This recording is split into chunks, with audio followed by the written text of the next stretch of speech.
জয় গোস্বামী যদি এই কবিতা না লিখতেন এবং সমীর চট্টোপাধ্যায় যদি এই কবিতায় সুর না দিতেন, তাহলে আমি এই জায়গাটা কোনোদিন পেতাম না। আমি যে কদিন থাকবো বা যখন থাকবো না, তখনও বোধহয় বেণী মাধবের জন্যই আমাকে মনে রাখবেন সকলে। সেই জায়গা থেকেই আমার বেণী মাধব, কিন্তু আজকে আপনার জন্য গাইব শুধু।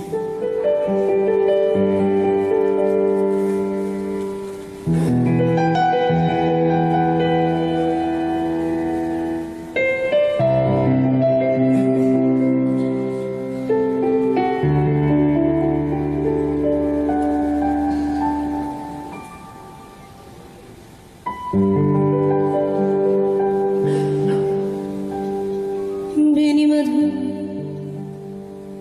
বেণী মাধব, তোমার বাড়ি যাব। বেণী মাধব, তুমি কি আমার কথা ভাবো? বেণী মাধব, বেণী মাধব, তোমার বাড়ি যাব। বেণী মাধব, তুমি কি আমার কথা ভাবো? বেণী মাধব, মোহনবাসী তোমাল তরুলে বাজিয়েছিলে, আমি তখন মালতী স্কুলে ডেস্কে বসে অঙ্ক করি। ছোট্ট ক্লাস ঘর, বাইরে দিদিমণির পাশে দিদিমণির বর। আমি তখন নবম শ্রেণী, আমি তখন শাড়ি। আলাপ হলো বেণী মাধব সুলেখাদের বাড়ি। বেণী মাধব, বেণী মাধব, লেখাপড়ায় ভালো, শহর থেকে বেড়াতে আমার রং কালো। তোমায় দেখে এক দৌড়ে পালিয়ে গেছি ঘরে। বেণী মাধব, আমার বাবা দোকানে কাজ করে। কুঞ্জে গলি কুঞ্জে তবু ফুটেছে মঞ্জুরি। সন্ধেবেলা পড়তে বসে অঙ্কে ভুল করি। আমি তখন নবম শ্রেণী, আমি তখন 16। ব্রিজের ধারে বেণী মাধব লুকিয়ে দেখা হলো। বেণী মাধব, বেণী মাধব, এতদিনের পরে সত্যি বলো, সেসব কথা এখনো মনে পড়ে। সেসব কথা বলেছ তুমি তোমার প্রেমিকাকে। আমি কেবল একটি দিন তোমার পাশে তাকে দেখেছিলাম।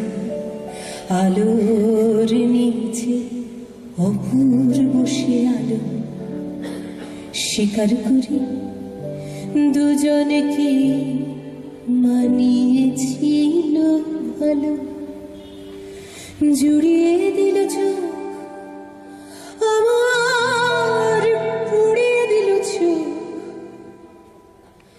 বাড়িতে এসে বলেছিলাম ওদের ভালো হোক।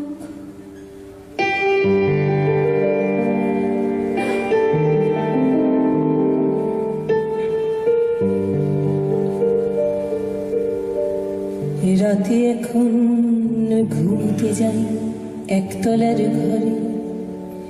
মেঝের ওপর বিছানা পাতা জ্যোৎস্নায় এসে পড়ে।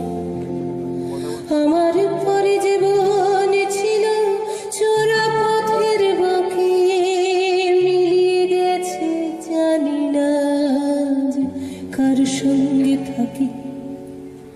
আজ জুটেছে কাল কি হবে কালের ঘরে শনি আমি এখন এই পাড়া সেলাই দিদিমণি তবু আগুন বেনিবাঁধো আগুন চলে কই কেমন হবে আমিও যদি নষ্ট মেয়ে হই বেনিবাঁধো বেনিবাঁধো তোমার বাড়ি যাব বেনিবাঁধো বেনিবাঁধো তোমার বাড়ি যাব বেনিবাঁধো বেনিবাঁধো তোমার বাড়ি যাব